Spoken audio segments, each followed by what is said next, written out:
In Israel, I believe it went a bit too far for many different reasons. One of the major reasons, and I think it's the most crucial one, you can't reach Israel by car, meaning that no big act is capable of arriving at Israel. For a show to come to Israel, too much logistics. So the Israeli audience hardly any gets real big acts that every musician or aspiring musician or a kid needs to see to understand what a show is. How does it sound? Because you gotta have that in order for yourself to imagine how would you be on stage. And because of that, kids in Israel had no reference of what real live show, what the professional music sounds like. So they didn't have anything to aspire to. They were listening to music, they were listening to albums, but it's not the same thing because live show, you get a blast of emotion. There's a certain energy in the audience combined with the band, which was not there, which was lost somewhere. So the lack of live professional big acts from Europe or the US definitely has affected the Israeli musicians because they had nothing to want to sound like that.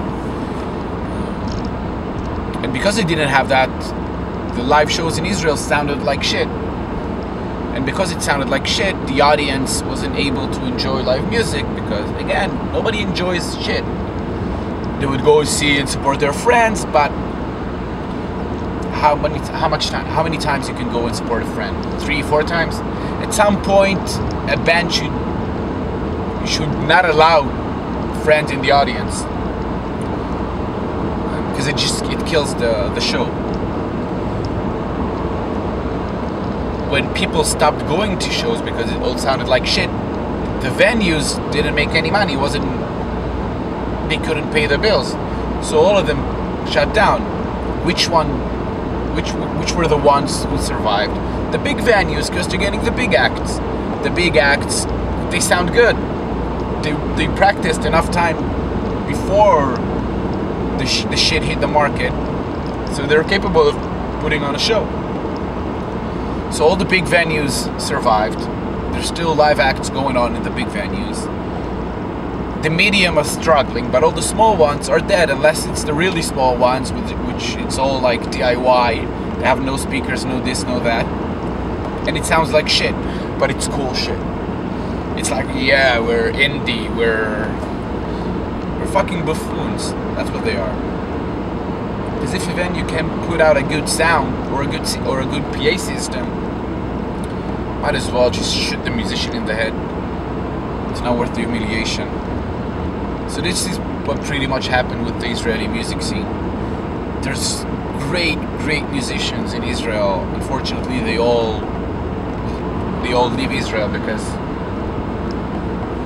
they're limited in the capacity of the audience, and they're limited in the style of music, and they're limited from many other different styles. This is why my band and I live in Israel as well. This is why I left many years ago.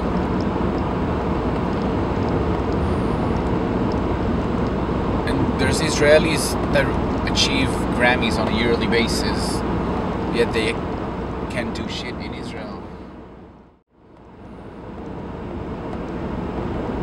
So I believe that the music scene is dead, and it's all due to the fault of the musicians and the press, who only highlighted, reality stars. Became a country that consumes cover music instead of real art. Now, of course, there's art in covering a song, but with all due respect, if it's the same production, it's the same people doing the cover, with all due respect that it's different singers, they all sound the same. Shit. They sound like shit.